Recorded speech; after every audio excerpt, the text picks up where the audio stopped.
আসসালামু আলাইকুম।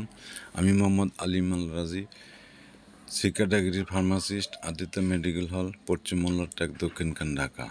আজকে আলোচনা করব একিউট ব্রঙ্কাইটিস সম্পর্কে।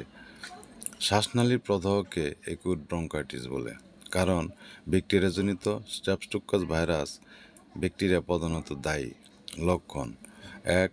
জ্বর হবে, জ্বরের তাপমাত্রা হবে 100 থেকে 101 ডিগ্রি, বুকে ব্যথা এবং কাশি থাকবে।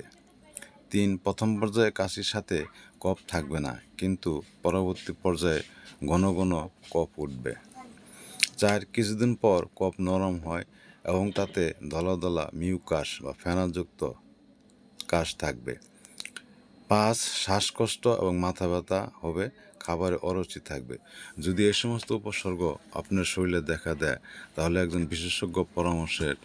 বিশেষজ্ঞ ডাক্তারের পরামর্শ নেবেন। ডাক্তার যেভাবে পরামর্শ দেয় সেভাবে ওষুধ সেবন করবেন।